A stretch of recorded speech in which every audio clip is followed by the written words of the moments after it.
저는 결혼한 지 2년 만에 이혼을 결심하게 되었습니다. 다른 사소한 문제들도 있지만 가장 큰 이유는 돈 때문이고 저를 끝까지 속이려고 드는 남편과 시어머니 때문에 결혼 생활을 지속할 수 없을 것 같아요.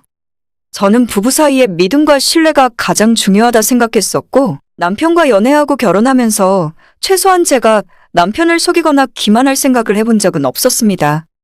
항상 진실되게 남편을 대했었고 특히 결혼한 뒤로는 제 속내를 다 오픈했다고 생각해요. 하지만 남편이나 시어머니는 저를 단지 돈 벌어오는 기계라고 생각을 했던 것 같고 그들이 원하는 무리한 요구 때문에 이제는 이혼하는 것 말고 다른 방법은 생각할 수 없네요. 제 남편은 결혼 전에는 계산이 확실한 사람인 줄로 알았어요. 저희 두 사람 모두 돈을 벌던 직장인 시절에 만났기 때문에 연애하던 시절에도 남편의 제안으로 데이트 통장을 사용했었습니다. 매달 서로의 월급날에 20만 원이나 30만 원 정도의 정해진 돈을 한 사람 통장에 넣어두고 그 돈으로 한 달 동안 데이트 비용을 충당했어요. 밥을 먹거나 놀러 가거나 여행을 가더라도 거의 대부분 그 돈 안에서 해결하며 만났습니다.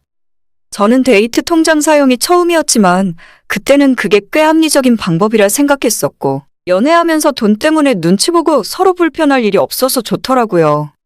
결혼을 할 때도 신혼집부터 결혼식에 들어가는 모든 비용을 남편과 합의하에 반반씩 부담하기로 결정했어요. 집을 사는 것도 아니라 전세였고 그것도 전세 대출이 반이 넘기 때문에 실제로 들어가는 현금은 그리 많은 건 아니었어요. 저는 애초에 양가에서 돈을 더 보태더라도 신혼집을 작게나마 샀으면 좋겠다고 이야기했지만 쪽에서 더 보태줄 수 없다고 하시는 바람에 전세로 살게 된 거죠. 지금 생각해보니 하나부터 열까지 전부 다 남편과 시댁에 맞춰줬고 그 사람들이 하자는 대로 전부 따라갔던 것 같아요.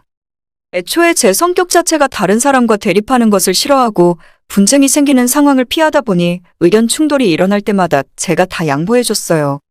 그런데 사람이 호의를 계속 베풀면 그걸 당연하다고 생각해서 시간이 지날수록 저한테 상의 한마디 없이 완전 자기 마음대로 하더라고요.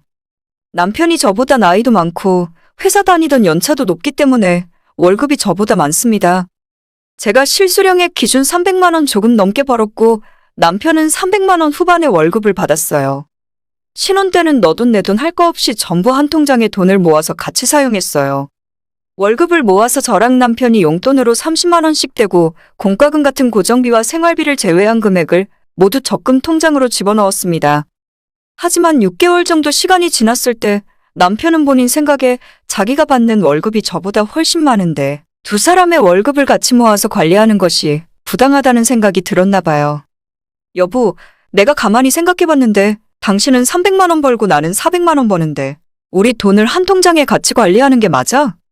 저는 이게 무슨 말인가 싶어서 듣고도 머릿속이 혼란스러웠는데 가만히 생각해보니까 자기가 더 많이 버는데 똑같이 생활비 내고 똑같은 용돈 받고 똑같이 사는 것이 손해보고 있다는 생각이 들었나 봐요. 생각하면 생각할수록 제가 본인보다 돈 적게 번다고 눈치 주는 것 같길래 더럽고 치사해서 정확히 그날부로 돈 관리를 각자 따로 하기로 결정했어요. 그때까지 모으고 있던 적금도 바로 은행 가서 해지하고 남편이랑 제가 월급 받는 비율대로 정확하게 따로 나눠서 가졌습니다. 그리고 공동의 생활비 통장을 만들어서 생활할 때 필요한 돈은 한 달치를 미리 계산해서 그 통장에 넣어놓고 남편과 반반씩 넣고 살았어요. 저도 처음엔 좋은 마음으로 남편에게 맞춰주면서 살아보려고 했지만 이런 식으로 치사하게 나오니까 저도 남편을 이해하고 배려하는 마음이 들지 않더라고요. 집안일 나눠서 하는 문제로 자주 말다툼이 생기기 시작했고 청소며 설거지면 내가 한 번 하면 당신도 한 번 해야만 하는 규칙이 암묵적으로 생겨버렸죠. 이쯤 되니 이건 결혼 생활이 아니라 몸만 같이 살 뿐 남남이나 다름없더라고요. 시간이 지날수록 대화도 점점 더 안 하게 되고 남편 하는 행동 하나하나 미워 보이면서 이렇게 쪼잔한 인간이랑 왜 결혼해서 살아야 하는지 그 이유도 찾기 힘들었습니다. 낮에 힘들게 일하고 집에 돌아와서 내 집에서 편히 쉬어야 하는데 남편이랑 쓸데없는 신경전을 하고 있으니 괜히 두 배로 더 피곤한 기분이었죠. 또다시 이대로 불편하게 살기 싫어서 남편에게 제가 먼저 화해하자 했고 돈 관리는 각자 따로따로 집안일은 순번 정해서 반반씩 나눠 하게 되었습니다. 한동안 그렇게 조용히 지내나 싶었는데 석 달 전에 남편이 제게 진지하게 고백할 것이 있다며 저를 불러 앉히더라고요. 갑자기 진지해진 모습에 저는 무슨 이야기를 하려나 싶어 불안했는데 남편이 꺼낸 말을 듣고 정말 황당해졌어요. 나 사실 그동안 모았던 돈을 전부 주식이랑 코인에 넣었는데 이번에 경기가 너무 안 좋아서 손실을 너무 크게 봤어. 반토막, 아니 거의 반에 반토막 난 것 같은데 어떡하지? 그래도 저희가 지금까지 결혼 생활한 시간도 있고 신혼 초반에 제가 모아놨다가 남편 몫으로 줬던 금액만 1,500만 원 가까이 되는데 그 이후 모았을 돈을 생각하면 최소 그 돈에서 2배는 더 모았어야 정상이거든요. 그런데 남편이 통장 잔고라며 제게 보여준 돈은 겨우 500만 원 남짓이었습니다. 거의 3천만 원 돈을 저한테 상의 한마디 없이 자기 혼자 주식에 투자해놓고 이제 와서 저보고 어쩌라고 그 이야기를 하는 건지 화가 나는 것보다 어이가 없어서 웃음도 안 나오더라고요.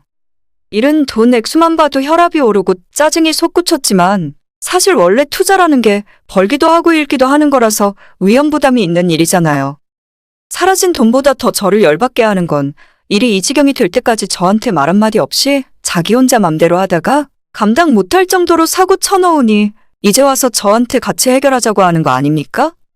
진짜 그때 남편 얼굴 보면서 처음으로 이혼 생각이 절로 나더라고요. 그래도 그깟 돈 때문에 이혼하자는 소리를 할 수는 없어서 남편에게 앞으로 우리 부부의 돈 관리는 내가 알아서 할 테니까 월급은 전부 저한테 주고 용돈 받아서 쓰라 했습니다. 남편은 처음에는 의외로 제 말을 잘 듣고 고분고분 본인 월급을 자동이체 시키더라고요. 나중에 또 자기가 더 많이 버는데 불공평하네 어쩌네 말이 나올까봐 남편의 용돈은 40만 원, 제 용돈은 30만 원으로 책정하고 살림을 시작했습니다. 앞으로 집도 사야 하고 갈 길이 너무 먼데 남편이 속을 썩히니 정말 답답하더라고요. 다 포기하고 나 혼자 사는 것이 낫지 않을까 수도 없이 생각했지만 그래도 두 사람 월급 모으니 꽤 큰 금액이었고 정말 쪼개고 아끼고 살아서 450만 원 이상 모으고 나니 그제서야 숨통이 조금 트이는 것 같았습니다. 막연하게 남편 통장에서 알아서 모으겠지 생각하고 있던 것보다 매달 제가 직접 제 눈으로 들어오는 금액을 확인하고 돈을 따박따박 모으니 우리 부부의 재산이 늘어나는 것이 느껴졌어요. 이대로만 간다면 전세 계약 한번 연장하고 2년 뒤에는 우리 집을 살 수도 있지 않을까 하는 상상까지 해볼 수 있었습니다. 하지만 개만도 못한 남편의 버릇은 이런 상황을 가만히 두고 보질 못하더라고요. 월급 전부를 제게 맡긴다고 한 지 겨우 2달 지났을 때 남편은 또다시 헛소리를 하기 시작했습니다. 있잖아, 내가 가만히 생각해봤는데 당신이 자산관리에 대해서 잘 아는 게 아니잖아. 이런 건 전문가가 대신 해줘야 한다고 생각해. 우리 엄마한테 월급 관리 이야기했더니 자기한테 다 가져오라고 하시더라? 엄마 회사에 좋은 플랜이 많이 있으니까 알아서 다 관리해 주시겠대. 어때? 최고지? 저희 시어머니는 보험회사에서 일을 시작한 지 3년이 되었어요. 처음에는 생활비에 보탬이 되겠다며 시작하셨는데 주변 지인들에게 적극적으로 영업을 하면서 실적이 꽤 좋다고 알고 있습니다. 심지어 저한테도 결혼 전부터 종신보험 들으라고 하시거나 저희 친정부모님들 보험 어떤 거 쓰시냐고 설계 다시 해주겠다 하더라고요. 솔직히 말하면 저나 저희 친정부모님은 보험을 별로 좋아하진 않아요. 정말 따지고 따져서 꼭 필요한 것만, 그것도 비용을 최대한 아낄 수 있는 인터넷 다이렉트 보험으로 가입하거든요. 저축성 연금보험은 정말 별로 안 좋아하고 실비보험과 암보험 정도만 들어놓고 있어요. 보험으로 돈을 모은다? 보험으로 내 노후를 준비한다 같은 소리는 잘 믿지 않고 제 스스로 많이 공부하고 찾아보면서 그게 쉽지 않다는 것도 잘 알고 있습니다. 주변에 종신보험 가입했다가 엄청 손해보고 고생하는 이야기를 자주 들어서 시어머니가 저한테 보험 들으라고 할 때마다 괜찮다며 이미 가입하고 있는 게 있다면서 거절했죠. 어머님이 저를 망하게 하려고 손해를 입히기 위해서 종신보험에 들으라고 하신 건 당연히 아닐 거예요. 다만 정확하게 계산하실 줄 모르고 뭐가 어떻게 얼마나 손해보는지, 어느 부분이 이득인지 어머님 본인조차도 정확하게 인지하지 못하고 계신다는 것이 문제입니다. 그저 회사에서 알려준 대로 영업하기 위한 소리만 하시면서 그걸 친척들이나 어머님, 친구분들, 주위의 모든 사람들에게 무차별적으로 보험 가입 권유를 하고 다니세요. 제가 남편보다 재테크에 대해 관심도 없고 잘 모르기 때문에 은행에 적금을 넣는 것이 아닙니다. 저도 나름대로 책도 많이 읽고 경제 뉴스도 열심히 찾아보고 요즘 제가 세상에서 가장 관심이 많은 것이 재테크예요. 매일 출퇴근하면서 공부하고 있고 올해는 공격적인 투자를 하면 위험하겠다는 판단을 저는 진작부터 내리고 있었습니다. 그래서 대부분의 돈을 은행 적금에만 넣는 중이었는데 남편은 저한테 한마디 상의도 없이 혼자 투자하고 돈을 다 날리고 돌아왔잖아요. 본인이 이 정도로 크게 잘못하고 실패했으면 저한테 면목이 없어서라도 시어머니한테 돈 관리 맡기자는 소린 못할 것 같아요. 어머님이 그렇게 경제에 밝은 분도 아니고 그저 보험 영업하시는 것 외에는 아무런 지식도 없는 분이신데 왜 제 전 재산을 어머님에게 맡겨야 하는지 이해가 안 가는 상황이었죠. 저는 남편에게 그럴 필요 없다고 앞으로도 우리 부부 돈 관리는 내가 알아서 하겠다고 이야기했고 그 말에 남편이 펄쩍 뛰며 화를 내더라고요. 너가 지금까지 엄마한테 실비보험 하나 들어준 것 없잖아. 일단 얘기라도 한번 들어보자고. 설마 엄마가 나한테 이상한 거 하라고 추천하시겠어? 남편이 하는 말이 무슨 소리인지는 알겠는데 어머님이 문제가 아니라 어머님이 권하는 그 상품이 문제라는 거죠. 일단 한번 만나서 얼굴 보고 설명이나 들어보라는 남편의 말에 며칠 후 어머님께서 저희 집으로 찾아오셨고 안내책자와 팜플렛을 들고 침을 튀겨가며 열심히 설명하셨습니다. 하지만 정말 죄송하게도 저는 어머님의 그 보험 영업을 한 귀로 듣고 한 귀로 흘리면서 전혀 귀담아 듣지 않았어요. 왜냐하면 알만한 분들은 이름만 들어도 다 아시겠지만 어머님이 제게 가입하라고 권유하시는 그 보험 이름이 변액 유니버셜 종신 어쩌고 저쩌고 하는 보험이었거든요. 사람에 따라서는 다르겠지만 제가 가장 싫어하는 세 가지 단어가 다 들어가 있는 보험이었죠. 어머님께서는 이자율이 어떻고 물가 상승률이 어떻고 하시면서 제 앞에 열과 성을 다해 설명을 하셨지만 저는 속으로 다른 생각하면서 동시에 코웃음이 나오더라고요. 어떻게 아들 부부에게 이런 상품을 권할 수가 있나 싶은 생각도 들고 다른 한편으로는 본인이 판매하는 보험이 뭐가 뭔지도 모른 채 회사에서 읊어준 대로 앵무새처럼 설명하는 어머님이 안쓰럽게 느껴졌습니다. 다른 건 다 제쳐놓더라도 그 보험 제가 들었다가는 보험료와 이것저것 수수료 명목으로 원금의 30%는 이미 사라지고 없는 돈이었거든요. 나머지 돈으로 투자해서 이익이 아무리 나봤자 제 원금이나 찾아올 수 있을까요? 그것도 이익이 났을 때나 망정이지 얼굴도 이름도 모르는 사람이 제 돈을 까먹기라도 했다가는 그거 누가 책임질 생각인지 모르겠습니다. 어떤 사람들은 좋은 거라고 하실 수도 있겠지만 제 기준으론 전혀 아니었어요. 장장 1시간에 걸친 어머님의 변액 종신보험 설명이 끝나고 저한테 매달 납입금 200만 원짜리 보험계약서를 내미시는데 진짜 악마가 있다면 이런 모습일까 싶었습니다. 남편이라는 놈은 자기 목에 칼이 들어오는 줄도 모르고 옆에서 싱글벙글 자기 나름대로는 효도하고 있다 생각하는 거겠죠. 빨리 저보고 사인하라며 서류 뭉치를 들이밀길래 저는 이런 보험 가입할 생각은 전혀 없다고 거절했습니다. 딱 잘라 거절하자 어머님의 안색이 확 돌변하면서 너 지금 사람 놀리는 거냐고. 안 그래도 바쁜 사람 오라가라 해서 귀한 시간 쪼개 설명까지 해줬는데 이제 와서 가입 안 하겠다고 하면 자기가 뭐가 되냐며 화를 버럭버럭 내셨어요.